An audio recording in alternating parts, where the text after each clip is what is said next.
Hello. So I'm Katrina Marsh. I am from California, and I am a two-time business owner, published author, and after today, I'm an international speaker. So that is why I'm up here. This is a little bit outside of my comfort zone. I'm not a speaker.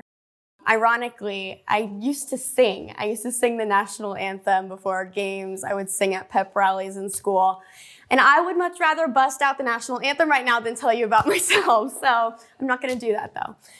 I think a big reason that is because when I was starting my businesses, it was a unique experience. And I started to merge a lot of my identity with my businesses.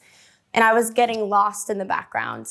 I found comfort in being able to talk about Busy Bee Studios, my yoga studio, or Maganda Media Management, my media agency, but I would show up as one or the other. I would never show up as Katrina Marsh. And it took a while to be able to find my personal identity again, and I'm still on that path, but I'm gonna share a little bit about that today.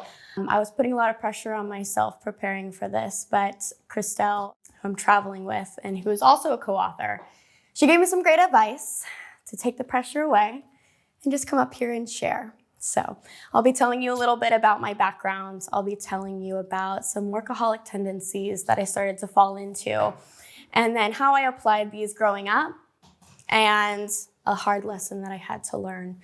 So to get to know me, you need to get to know my family a little bit, which is quite scary. My father is, in all sense of the word, a workaholic. He had his BlackBerry and his pager, and in any time those went off, he was out the door. He's in the emergency medical field, so that's full of disasters and chaos and hysteria. So growing up and seeing him prioritize work instead of family, instead of his wife, instead of his home life, that was drilling into me. That's what you do. That's your priority. You prioritize work. You show up to work, even if you have to miss a soccer game, a birthday, an anniversary. And I was inadvertently taking this in and applying this into my own life. So growing up, when I was going into high school, I was joining all the clubs, I was joining all the sports, which I'm not athletic, so I don't know what I was doing, but I was joining everything that I could, and I was putting my all into it. And I was suppressing a lot of my emotions growing up. I wasn't really showing up as my authentic self, but I didn't know that. I was just keeping my head down, I was working, and everything else can just fall away. This followed me into my relationships.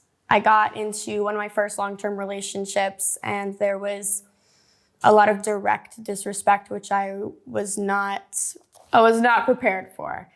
There was a lot of infidelity, and I would put my blinders up, and I would say, that's not happening. I'm just gonna get to work.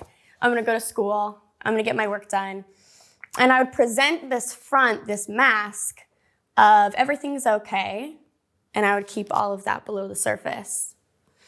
I actually got to a point, though, where I told myself, I was like, okay, enough is enough. I need to step away from this. And I wish that could be the end of my story. I wish I could be like, I was strong, I left, and that was it. But I moved away. I quit my job. At the same time, my family actually moved halfway across the country. I was in a new job in a new city. I didn't have that boyfriend anymore. And I was just like floating in space. And I didn't know how to feel. And I was looking for something to cling on to. And I ended up clinging on to my new job.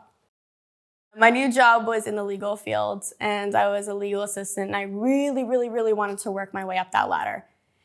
And now I was experiencing disrespect in a different way, very indirectly. They didn't treat their employees very well there. And so I was constantly trying to show my worth by working longer hours, staying later than everybody else. I was going to show them that I was worth whatever they were thinking was worth it.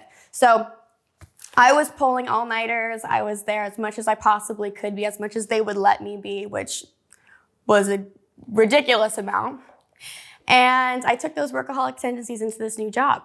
Even then, when I met my current partner, Cameron, I was starting to realize that maybe this is not a sustainable way of living.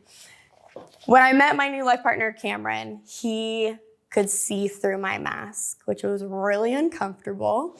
He could really see who I was.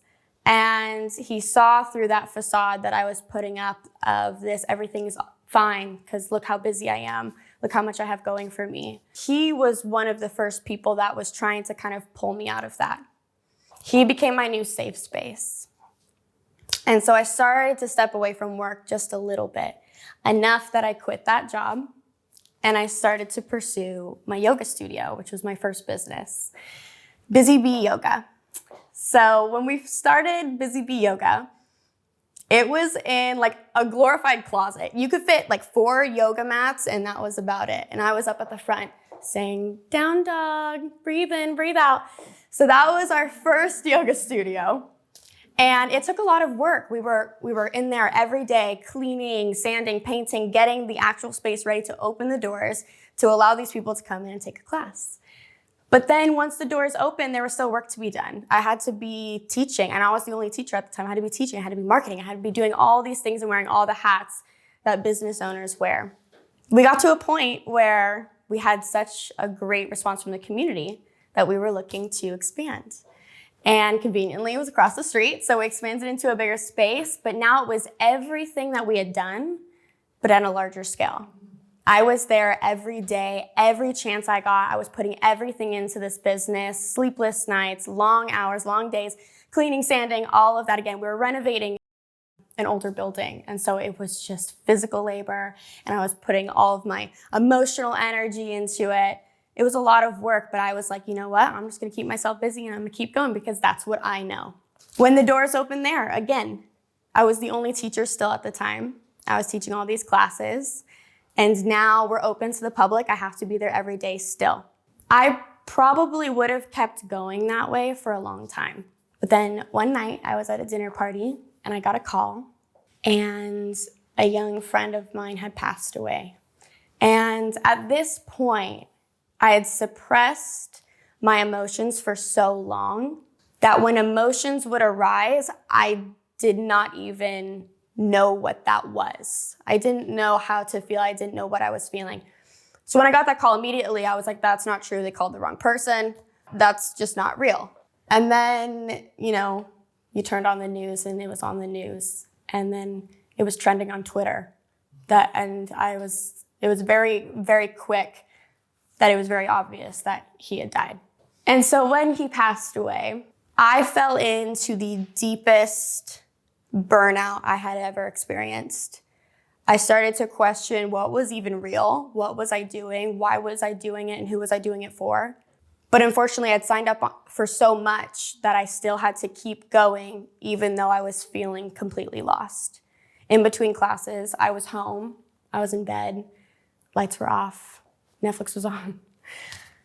I needed anything to try and distract myself because obviously working wasn't doing it anymore. And it's at this point that I was starting to realize, who is my authentic self? Who even am I? I know how to work, but that can't just be all it is. So then the recovery process started, which I was very resistant to.